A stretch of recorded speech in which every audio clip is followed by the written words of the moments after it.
through the videos on the website, and I think I'm learning them. I'm fine with them. It just needs time to like just to do it over and over and get like kind of like, hang of it. But actually I can see that I am spending more time solving the problem than like that 8 minutes and 45 seconds. I can't even meet that, like not even close. Gotcha. Okay. Well, that's a question right there to discuss because you don't have to do games in 8:45. You never have to do a single game in 8:45. What you've got to do is 4 games in 35 minutes if you want 100% accuracy on that section. But some games are easier, some are harder. So I wouldn't even put that as a goal. I'd instead look to see, am I approaching this game as efficiently as I possibly can? And that's something that comes with time. Exactly.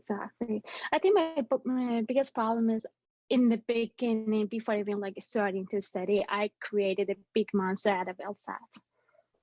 So I graduated 2018 and I was like, okay, I'm just gonna like get this couple of courses, books and this and that, and I started studying for it. I did the Princeton review, didn't work for me because it was a very like small amount of time. Then I got a job, and then I got the LSAT Max, which their program is okay, but it wasn't really fitting my needs. So I am more like a visual learner. And with the COVID, I couldn't go to the face-to-face classes. So, and then like after a while, I found LSAT Unplugged kind of like close to what I want. I think I can learn now, like I can actually, reach my goals with this program. I can go through the videos, I'm learning it, but still I have that huge, like a big fear in the back of my mind that if I'm going to be able to do this. I get what you mean. No, that's a real issue a lot of students face, and it underlies everything. So I'm glad you brought it to that place if that's what's going on for you. Let me ask you this. What's your target test date? Do you have one in mind? I want to shoot for August 14th. Okay. So we're speaking now, early March. That's about 5 months away. Yes. What other obligations do you have between now and then? So I work 40 hours a week, and I'm a single mom. I have a kid. She's in high school. She's not really dependent on me, but she does her things. But still, being home, she's home. I have to keep eye on her, her stuff. But overall, like I have time to study. I work until 5 o'clock, and after 5, I can actually devote my time to LSAT and just to study what I have to do. Okay, good to know. So it's really, I guess it's going to be more in the evenings and weekends. Is that primarily when you're looking to study? Yes. Okay, cool. Now, have you made any kind of plan for yourself about how you'll break it down over the next 5 months? Because there's a lot of material you can cover. The question is how to go about it. Yes, I actually, before purchasing the Supreme program, I actually got the day by day 5 months plan. And I started that actually from March 1st. When I signed up for the course as well. And I think it's doable. It's doable, like if I, follow the schedule. Yeah, I believe it is too. And the schedule will help you know exactly what to do every single day over the course of your prep, starting from the very beginning. You also have access to the live classes every night. So that's something you can take advantage of as well to get additional support. I feel like I'm in the beginning and I don't know if I can actually dive into that classes yet, but I'll try to do that as well.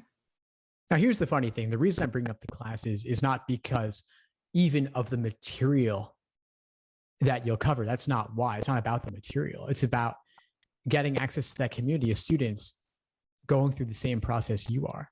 I think the LSAT can often feel like a monster, and it's hard to feel like you're going through it alone, but you don't have to feel that way.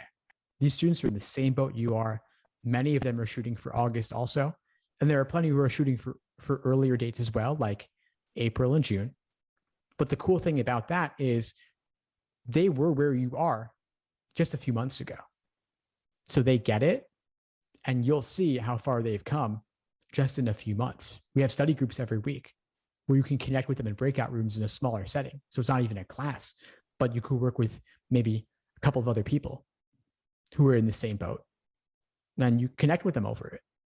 That's another kind of support that a lot of people don't even expect from an LSAT course, but it ends up becoming one of their favorite things about the course, about the process in general. Right. And I had a question about the day-by-day schedule. Am I gonna get another PDF, or it's the same one that I purchased already? Yeah, sure. After we get off this call, I'll send you a link to all the schedules, and you can get a different one if you like, because it is a little bit different for the course. And I mean, at the same time, there's also some flexibility that you want to take advantage of too, because everyone's at a different point. Everyone has different weak areas they want to focus on. I mean, you open this conversation talking about logic games. So in your case, you might want to spend more time going to the logic games live classes every week, or going to the logic games videos in the course and focus on that area for a bit. But I'd also encourage you to attend other classes as you feel comfortable. Right. And another thing is, I was thinking to talking about it is, I think many people bring this up, and because of, like, as I told you in my email, English is my fourth language.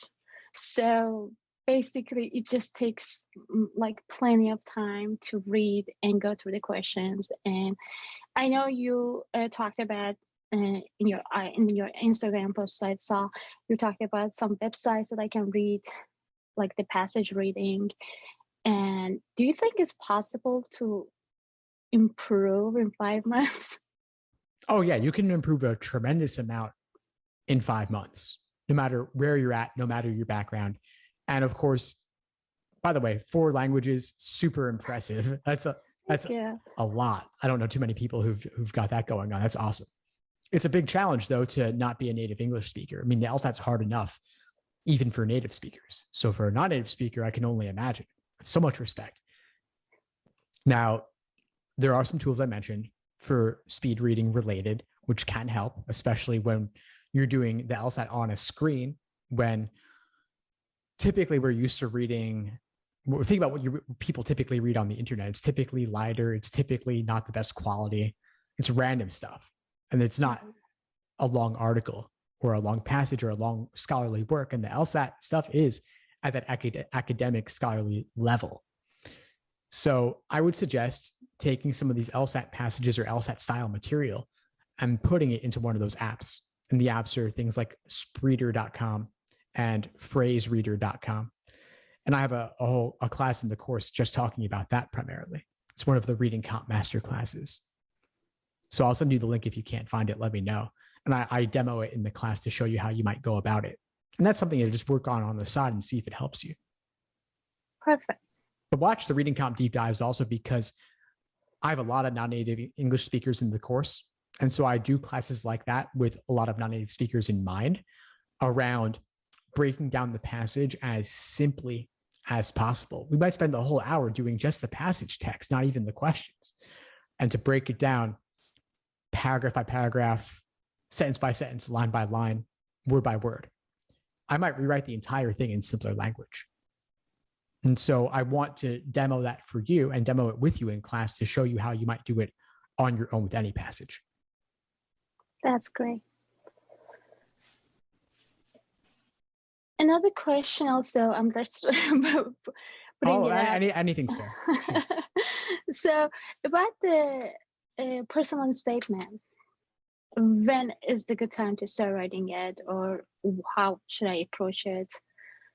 Yeah, I would start now. Write a terrible draft just to have something on paper, and then you can improve on it over time. All right. And I'm sure that you have sorry, go ahead. Sorry about that. Yes, like with the background and with the job I'm doing, I told you about about my job. I work as a criminal investigator for the public defender's office. That was actually the biggest reason I'm doing the LSAT. since I started working for the office, I felt like I don't know much about the law that, I can help my clients. And as more as, I learn, I feel like more confident talking about, the laws, talking about the regulations to them, and like helping them to understand what they are going through, because, our criminal justice system is hard to navigate. So, and I would love to put that in my essay, in my statements, and it's that's kind of like a big part of my personal statement.